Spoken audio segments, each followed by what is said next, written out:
آج دنیا میں جگہ جگہ پر گانے بجانے کا شور و غل ہے۔ ناچنے گانے والے اور میراثی گلوکار، اداکار، موسیقی کار اور فنکار اور فلمی اسٹار، فلمی ہیرو جیسے ناموں سے لوگ یاد کیے جاتے ہیں۔ مرد و زن، عورت ہو یا مرد ہو، اس کی مخلوط محفلیں، ایک ساتھ محفلوں کا انعقاد عروج پر ہے۔ بڑے بڑے شادی ہال اور کلب، بازار، انٹرنیشنل ہوٹل اور دیگر اہم مقامات ان بیہودہ کاموں کے لیے بک کیے جاتے ہیں، جس کے لیے بھاری معاوضے، بھاری اجرت بھی اس کی دی جاتی ہے، اور شو کے لیے خصوصی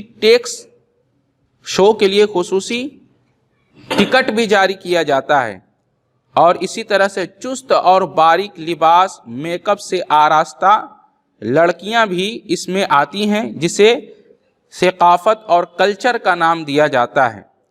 اس کے اندر عاشقانہ اشعار، ڈانس میں مہارت، جسم کی تھرتھراہٹ اور آواز کی گرگراہٹ میں لوگ ڈھول باجے اور موسیقی کے دھن میں کمال دکھانے والوں اور کمال دکھانے والیوں، جنسی جذبات کو ابھارنے والوں کو خصوصی ایوارڈ سے نوازا جاتا ہے۔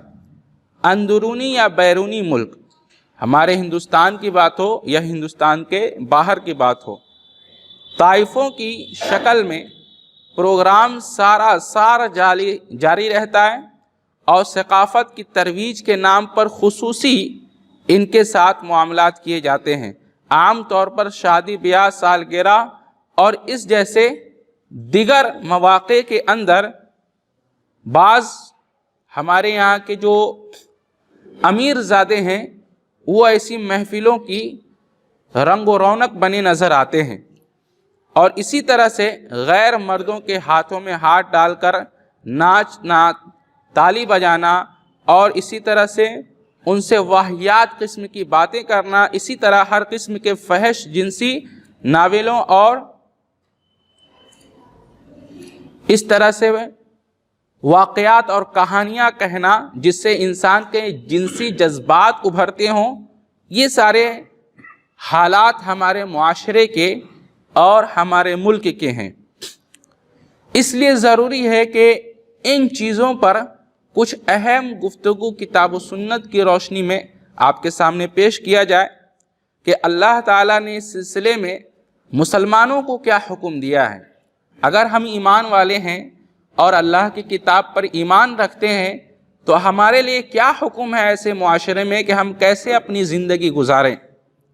سیدنا عبداللہ بن عمرو بن عاص رضی اللہ تعالیٰ عنہ راوی ہیں، فرماتے ہیں نبی صلی اللہ علیہ وسلم نے فرمایا، ان اللہ حرم علی امت الخمر والمیسر والمزر والکوبہ، اللہ تعالیٰ نے میری امت پر شراب، جوا اور مزر نامی شراب، سارنگی کو حرام قرار دیا ہے۔ اسے امام احمد نے مسند احمد میں حدیث نمبر 6574 نمبر پر ذکر کیا ہے۔ اس حدیث میں اللہ تبارک و تعالیٰ نے، اللہ کے نبی صلی اللہ علیہ وسلم نے 4 چیزوں کو نام لے کر حرام قرار دیا کہ میری امت پر شراب حرام ہے، میری امت پر اسی طرح سے جوا حرام ہے، میری امت پر ایک اور خاص شراب ہے مزر نامی، یہ بھی حرام ہے، اور سارنگی کو حرام قرار دیا ہے۔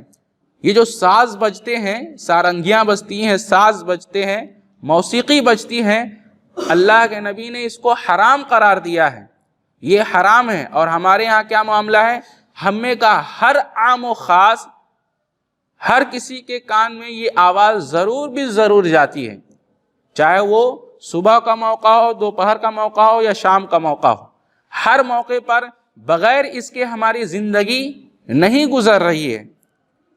ہمارے اندر ایسے لوگ بھی ہیں جو باقاعدہ اپنے موبائلوں میں، اپنے دکانوں میں، اور یہاں تک کہ اگر وہ ڈرائیورنگ کر رہے ہیں، اگر وہ کار کے اندر ہے تو اس میں بھی بغیر موسیقی کے ان کا کام نہیں چلتا۔ جب تک وہ موسیقی سن نہ لیں، ساز اور راگ سن نہ لیں، ان کے دماغ کو سکون نہیں ملتا، گویا کہ یہ غذا بن چکی ہے۔ جو چیز حرام ہے اللہ تبارک و تعالیٰ نے، اللہ کے نبی صلی اللہ علیہ وسلم نے مسلمانوں پہ حرام قرار دی ہے، اس کے بغیر ہماری زندگی نہیں چل رہی ہے۔ گانے سے رکنے کا حکم اللہ کے نبی صلی اللہ علیہ وسلم فرمایا۔ ابو حریز رحمہ اللہ علیہ فرماتے ہیں کہ حمص میں حضرت معاویہ رضی اللہ تعالیٰ عنہ نے لوگوں کو خطبہ دیا اور کہا کہ رسول اللہ صلی اللہ علیہ وسلم نے 7 چیزوں کو حرام قرار دیا ہے۔ کتنی چیزوں کو؟ 7، یعنی 7 چیزوں کو حرام قرار دیا ہے۔ میں رسول اللہ صلی اللہ علیہ وسلم کا فرمان تم تک پہنچاتا ہوں اور میں بھی ان چیزوں سے تمہیں منع کرتا ہوں۔ اور وہ 7 چیزیں کیا ہے؟ فرمایا نوحہ کرنا۔ نوحہ کرنا یعنی میت، کوئی آدمی مر جائے تو اس کے غم میں ماتم کرنا، نوحہ کرنا۔ اسی طرح سے شعر گوئی کرنا، شعر و شاعری، شعر گوئی کرنا۔ اسی طرح سے تصاویر بنانا، عورتوں کا زیب و زینت کر کے غیر مردوں کے سامنے آنا، عورتوں کا زیب و زینت کر کے غیر مردوں کے سامنے آنا، اور درندوں کی کھالیں استعمال کرنا، سونا پہننا، گولڈ یعنی سونا پہننا، اور ریشمی کپڑا پہننا۔ آپ نے کہا کہ یہ 7 چیزیں ہیں جسے نبی نے بھی حرام کیا، جو میں تمہیں پہنچاتا ہوں اور میں بھی ان چیزوں سے تمہیں منع کرتا ہوں۔ اس حدیث کو امام احمد نے مسند احمد میں ایسے ہی ذکر کیا ہے، حدیث نمبر ہے 16935۔ گانا بدترین آواز ہے۔ گانا کیا ہے؟ بدترین آواز ہے۔ دنیا میں اگر سب سے کوئی بدترین آواز ہے اسلام اور شریعت کے روح سے تو وہ گانا ہے۔ سیدنا انس رضی اللہ تعالیٰ عنہ سے روایت ہے، رسول اللہ صلی اللہ علیہ وسلم نے فرمایا 2 آوازیں ایسی ہیں جن پر لعنت کی گئی ہے۔ کیا کی گئی ہے؟ جن پر لعنت کی گئی ہے۔ اور احادیث میں، قرآن میں جن چیزوں پر لعنت کی جاتی ہے اللہ کے نزدیک وہ غضب کے لائق ہوتی ہے۔ آ رہی بات سمجھ میں؟ غضب کے لائق، غیر المغضوب علیہم۔ اللہ سے ہم دعا کرتے ہیں اللہ ان لوگوں کے راہ پر ہمیں نہ چلانا جن پر تیرا غضب ہوا۔ تو یہ غضب ان پر ہوتا ہے جن پر اللہ کی لعنت ہوتی ہے، جن عملوں کے کرنے والوں پر اور جن عملوں پر۔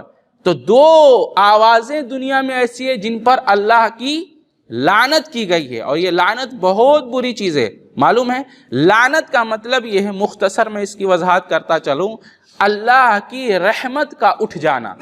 اللہ اپنی رحمت جس سے اٹھا لے اس پر اللہ کی لعنت ہوتی ہے۔ جیسے ابلیس کو لے لیجئے، ابلیس پہ کیا ہوئی ہے؟ اللہ کی لعنت ہوئی ہے۔ تو کیا ہم چاہیں گے کہ ان میں شامل ہوں؟ بالکل نہیں۔ تو 2 آوازیں ایسی ہیں جن پر اللہ کی لعنت ہوئی۔ خوشی کے موقع پر بانسری، بین بجانا یا موسیقی بجانا۔ شادی بیاہ کے موقع پر ہمارے یہاں کیا ہوتا ہے؟ شادی ہال میں یا ہم بہت بڑی پارٹی کرتے تو اس میں کیا کرتے ہیں؟ موسیقی بجاتے ہیں، نہیں بجاتے؟ یہ دیکھیے فرما رہے ہیں کہ خوشی کے موقع پر جو موسیقی بجاتے ہیں، گانا بجاتے ہیں، بانسری بجاتے ہیں، اس جیسے کوئی بھی عمل، بانسری بجانا، جب بانسری کی آواز پر جب لعنت ہوئی ہے تو ابھی کے جو موسیقی کار ہیں اور جو گانے بجانے تو اب ڈیولپ کر گئے ہیں، اور بھی بہت ساری چیزیں اس کے اندر شامل کی گئی ہیں۔ اس وقت میں وہی تھی، بانسری تھی، اسی پر لعنت ہے تو اس سے بڑی بڑی چیزوں پر بدرجائے اولا لعنت کی گئی۔ تو لعنت کی گئی ایسی آوازوں پر جو خوشی کے موقع پر کوئی بانسری بجائے، کوئی سارنگی بجائے، کوئی موسیقی بجائے۔ تو پہلی چیز یہ ہے کہ خوشی کے موقع پر بانسری یا گانے بجانے کی چیزوں پر لعنت کی گئی۔ اور دوسرا، مصیبت کے وقت پر نوحہ کرنا، ماتم کرنا۔ یہ 2 آوازیں دنیا میں ایسی ہیں جن پر لعنت کی گئی ہے۔ اس حدیث کو احادیث صحیحہ میں حدیث نمبر 427 نمبر پر ذکر کیا گیا ہے۔ تو معلوم ہوا کہ ان 2 آوازوں سے اس آدمی کو بچنا چاہیے جو اللہ پر ایمان لاتا ہے، جو اللہ کے رسول کی لائی ہوئی شریعت کو پر ایمان لاتا ہے۔ کیوں؟ کیونکہ کوئی مسلمان نہیں چاہتا کہ اس پر اللہ کی لعنت ہو۔ کیوں؟ کوئی مسلمان چاہتا ہے، ہر مسلمان کی خواہش یہ ہوتی ہے کہ اللہ کی رحمت ہو۔ ہر مسلمان یہ چاہتا ہے، کیونکہ رحمت کے بغیر انسان کا ایک ایک لمحہ ایک ایک لمحہ لعنتی ہے. آ رہی بات؟ اگر انسان کے ایک لمحے میں اللہ کی رحمت اٹھا لی جائے، اگلے لمحے اس کی کوئی گارنٹی نہیں لے سکتا، اس کی بقا کی، اس کی زندگی کی کوئی گارنٹی نہیں لے سکتا. اللہ کی رحمت ہے جو ہم اللہ کی اس ہوا میں سانس لے رہے ہیں، اللہ کی اس بنائی ہوئی دنیا میں جی رہے ہیں، اللہ کی دی ہوئی صحت پر ہم اترا رہے ہیں، اللہ کی دی ہوئی مال پر، اللہ کی دی ہوئی طاقت پر ہم چل رہے ہیں. یہ سب اللہ کی رحمت ہے. اگر اللہ کی رحمت نہ رہے، انسان کی سانس جو کھینچتا ہے باہر نہیں نکال سکتا بغیر اللہ کی رحمت سے. یہ ہر انسان، ہر چیز، ہر جاندار اللہ کی رحمت کی محتاج ہے. تو دو آوازیں دنیا میں ایسی ہیں جن پر اللہ کی لعنت کی گئی. ایک خوشی کے موقع پر موسیقی کرنا، گانا بجانا کرنا، اور اسی طرح سے غم کے موقع پر نوحہ اور ماتم کرنا. گانا یعنی ساز، یہ شیطانی کام ہے، شیطانی فعل ہے. اللہ فرماتا ہے سورۃ الاسراء آیت نمبر 64 میں کہ وَاسْتَفْزِرْ وَاسْتَفْرِزْ مَنِ اسْتَطَعْتَ مِنْهُمْ بِصَوْتِكَ، اور اے شیطان تو جسے بھی اپنی آواز سے بہکا سکے بہکا لے. تو شیطان اپنی آواز سے لوگوں کو بہکاتا ہے، اور شیطان کی آواز موسیقی ہے، گانا ہے، وہ اشعار ہیں جن سے انسان کے جذبات ابھرتے ہیں. وہ اشعار ہیں جن سے انسان کے جذبات، جنسی جذبات ابھرتے ہیں. تو آواز سے مراد پر فریب، دعوت یا گانے، موسیقی اور لہو و لعب کے دیگر آلات ہیں جن کے ذریعے سے شیطان بکثرت لوگوں کو گمراہ کرتا ہے. حضرت ابو ہریرہ رضی اللہ تعالیٰ عنہ راوی ہیں، کہتے ہیں نبی صلی اللہ علیہ وسلم نے فرمایا کہ گھنٹی شیطان کی بانسری ہے. گھنٹی کیا ہے؟ شیطان کی بانسری ہے، گھنٹی کی جو آواز ہے. اور ابھی کے دور میں گھنٹی کے مانند آواز نکلتی ہے. ایک اور قسم کی ساز آئی ہے جس کو انگلیوں سے ایسے دبایا جاتا ہے، انگلیوں سے دبایا جاتا ہے. اس کا کیا نام ہے واللہ اعلم، مجھے نہیں معلوم. تو وہ انگلیوں سے دبا کر اس کو بجاتے ہیں، وہ گھنٹی کے مانند اس کی آواز ہوتی ہے. کہے کہ اس پر جو ہے یہ شیطان کی بانسری ہے، شیطان کی آواز ہے.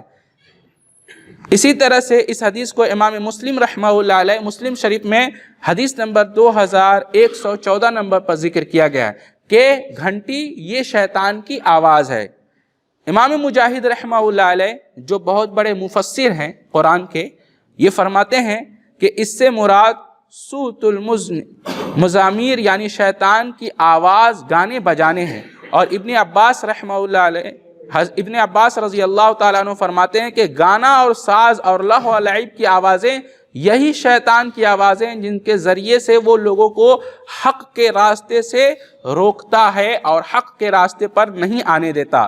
تفسیر قرطبی میں اس کی تفسیر کی گئی ہے. اللہ تعالیٰ نے شیطان کے راستوں کی پیروی سے روکا اور منع کیا کیونکہ اس کے سارے ہتھ کنڈے بے حیائی اور برائی کی طرف دعوت دیتے ہیں. جتنے بھی اس کے جال ہیں، جتنے بھی ہتھ کنڈے ہیں، ان ہتھ کنڈوں کے ذریعے کیا کرتا ہے؟ وہ لوگوں کو بے حیائی میں، فحاشی میں اور منکرات میں مبتلا کرتا ہے. اور اللہ نے اس چیز سے منع کیا کہ یا ایھا الذین آمنوا لا تتبعوا خطوات الشیطان ومن يتبع خطوات الشیطان فإنه يأمر بالفحشاء والمنکر. یہ سورہ نور کی آیت ہے کہ اے ایمان والو، شیطان کے قدم بقدم نہ چلو، شیطان کی اتباع نہ کرو. یا ایھا الذین آمنوا لا تتبعوا خطوات الشیطان، شیطان کی قدم بقدم نہ چلو، اس کی اتباع نہ کرو.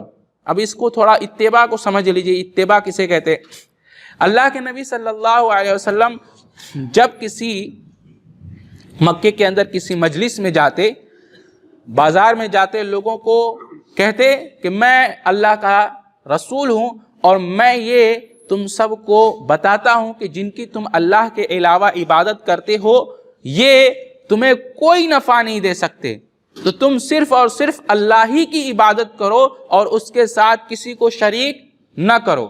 یہ کہہ کر اس مجلس سے جیسے آگے بڑھتے، پیچھے سے یہ جو ابو جہل تھا یہ پیچھے پیچھے ان کے اسی مجلس میں جاتا اور کہتا یہ ہمارے قوم کا بہکا ہوا اور مجنون آدمی ہے، یعنی یہ پاگل ہو چکا ہے، مجنون ہے، تم ان کی باتوں کا خیال نہ کرنا.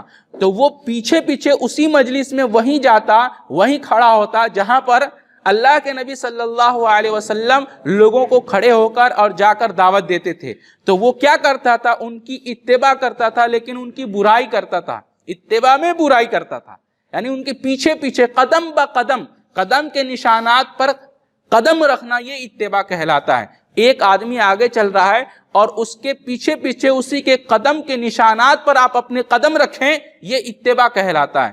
آئی بات سمجھ میں؟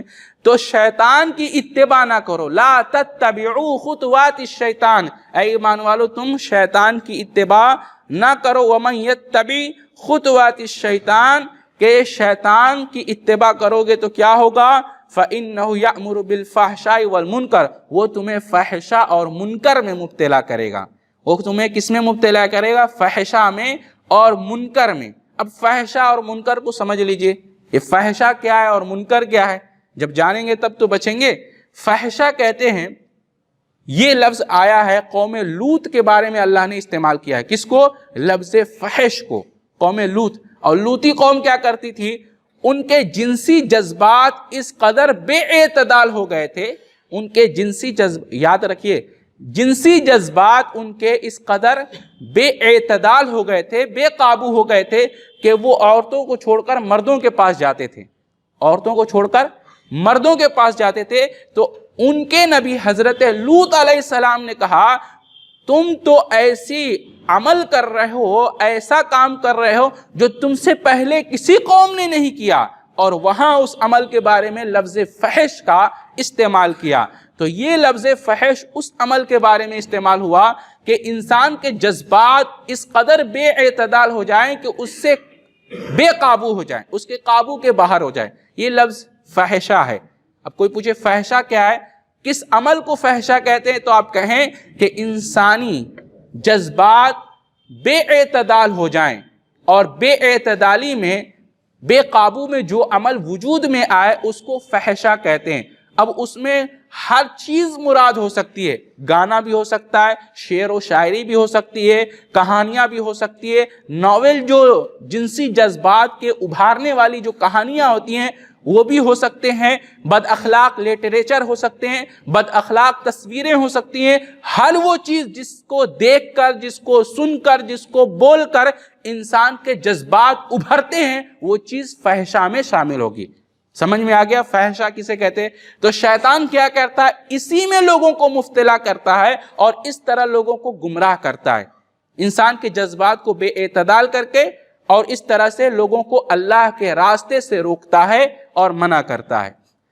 یہ ہے فحشا۔ اور منکر کیا ہے؟ منکر سمجھ لیجئے، منکر کہتے ہیں حب جاں اور حب مال کی زیادتی سے انسان کی طاقت زیادہ ہو گئی، انسان کے پاس مال بہت ہو گئے، انسان کے پاس شہرت بہت ہو گئی۔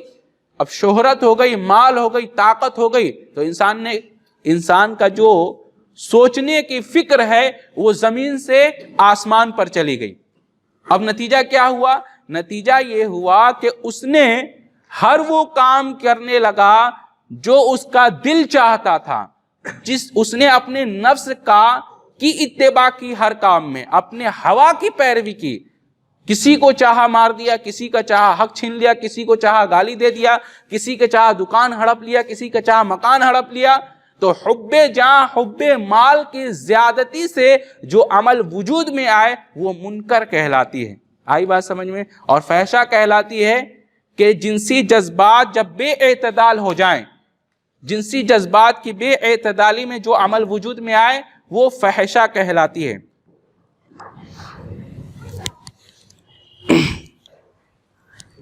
تو شیطان کیا کرتا ہے؟ فحشا سے اور منکر میں مبتلا کرتا ہے۔ اللہ کہتا ہے کہ شیطان کے قدم با قدم نہ چلو، کیونکہ شیطان تمہیں فحشا اور منکر میں مبتلا کرتا ہے۔ تو گانے والوں اور گانے والیوں کی کمائی کا کیا حال ہے؟ جو آدمی گانے خریدتا ہے، گانے بیچتا ہے اور گانوں کو پھیلاتا ہے، ان کی آلات کو پھیلاتا ہے، ان کا کیا حال ہے؟ سیدنا ابو امامہ رضی اللہ تعالیٰ عنہ سے روایت ہے، نبی صلی اللہ علیہ وسلم نے فرمایا، نہا رسول اللہ صلی اللہ علیہ وسلم عن بیع المغنیات کہ رسول اللہ صلی اللہ علیہ وسلم نے مغنیات یعنی گانا گانے والیوں کی خرید و فروخت اور ان کی کمائی سے منع فرمایا ہے. گانا گانے والیوں کی خرید و فروخت سے منع فرمایا ہے. موسیقی والے گھر میں فرشتے داخل نہیں ہوتے.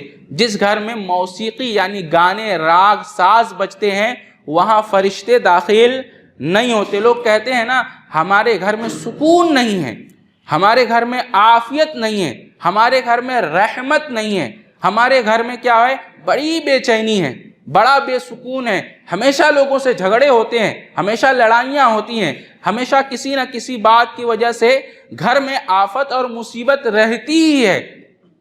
اب اس گھر میں جس گھر میں راگ اور ساز بجیں گے, جہاں شیطان کی آوازیں بلند ہوگی, وہاں کیا ہوگا فتنے اور فساد ہی ہوں گے. تو اللہ کے نبی نے فرمایا موسیقی والے گھر میں فرشتے داخل نہیں ہوتے. سیدہ ام سلمہ رضی اللہ تعالی عنہ فرماتی ہیں میں نے رسول اللہ صلی اللہ علیہ وسلم کو فرماتے ہوئے سنا فرشتے ایسے گھر میں داخل نہیں ہوتے جس میں گھنگروں کی آواز یا گھنٹی ہو, اور فرشتے ایسے لوگوں کے ہمراہی نہیں بنتے جن کے پاس گھنٹی ہو. اس حدیث کو اسی طرح سے صحیح سنن نسائی میں حدیث نمبر 5222 نمبر پر ذکر کیا گیا ہے. تو کیا معلوم ہوا گھنٹی کی آواز سے, گھنگرو کی آواز سے جب فرشتے نہیں جاتے تو ہمارے گھروں میں تو ناچ اور گانے اور فلمیں اور موسیقی اور راگ اور ساز ساری چیزیں بجتی رہتی ہیں ہمارے موبائلوں میں, ہمارے ٹی وی میں, ہر چیز میں. تو اس گھر میں فرشتے کیسے داخل ہوں گے؟ وہیں نماز بھی پڑھی جاتی ہے, وہیں تلاوت بھی کی جاتی ہے, وہیں ٹی وی بھی اسی گھر میں چلتا ہے. آئی بات سمجھ میں؟ یہ نتیجہ ہے ہمارے بے سکونی کا.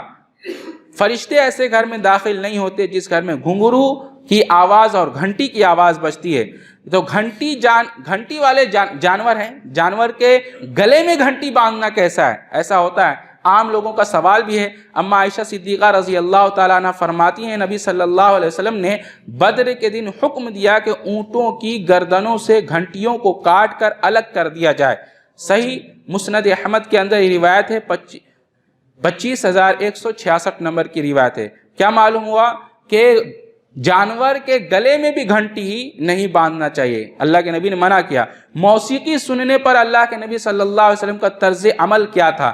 اللہ کے نبی جب موسیقی سنتے تھے تو کیا آپ کا عمل تھا؟ نافع رحمہ اللہ علیہ فرماتے ہیں, مولا ابن عمر رضی اللہ تعالی عنہ فرماتے ہیں کہ عبداللہ بن عمر رضی اللہ تعالیٰ عنہ نے ساز اور بانسری کی آواز سنی تو انہوں نے اپنے کانوں میں انگلیاں ڈال لیں. انہوں نے کیا کی؟ کانوں میں انگلیاں ڈال لیں اور راستہ بدل لیا اور دور جا کر پوچھا نافع کیا آواز آ رہی ہے؟ تو میں نے کہا نہیں.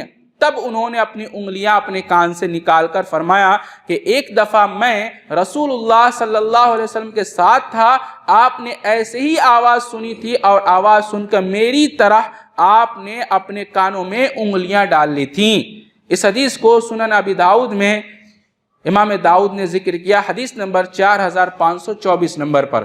معلوم کیا ہوا؟ نبی صلی اللہ علیہ وسلم انگلیاں ڈال لیا کرتے تھے. اور نبی کی امت عاشقان رسول جو اپنے آپ کو کہتے ہیں ان کا کیا حال ہے؟ وہ نبی کی پیدائش کا دن میں کیا کرتے ہیں؟ ڈی جے پر ناچتے ہیں. اور نبی کیا کر رہے ہیں؟ کانوں میں انگلیاں ڈال لے رہے ہیں. نبی کا طرز عمل انہوں نے نہیں اپنایا. گانا گانے والوں کے لیے رسوا کن عذاب ہے. قرآن مجید میں اللہ فرماتا ہے وَمِنَ النَّاسِ مَنْ يَشْتَرِي لَهْوَ الْحَدِيثِ لِيُضِلَّ عَنْ سَبِيلِ اللَّهِ بِغَيْرِ علم. لوگوں میں سے بعض ایسے بھی ہیں جو لغو باتوں کو مول لیتے ہیں تاکہ بے علمی کے ساتھ لوگوں کو اللہ کی راہ سے بہکا دیں, اللہ کی راہ سے بے راہ کر دیں اور اسے مذاق بنائیں. یہی وہ لوگ ہیں جن کے لیے رسوا کن عذاب ہے, رسوا کرنے والا عذاب ہے. اس آیت کی تفسیر میں عبداللہ ابن مسعود رضی اللہ تعالیٰ عنہ نے 3 مرتبہ فرمایا کہ اللہ کی قسم جس کے علاوہ کوئی سچا معبود نہیں, اس کا مطلب گانا ہے. اس کا مطلب کیا ہے؟ لہو الحدیث کا مطلب کیا ہے؟ گانا ہے. تو اللہ تبارک و تعالیٰ نے اس کے لیے رسوا کن عذاب کی وعید سنائی ہے جو گانا سنتے ہیں, جو گانا گاتے ہیں, جو گانے پہ مست ہوتے ہیں. ہمارا حال کیا ہے؟ ہم میں سے اکثر لوگوں کا حال یہی ہے.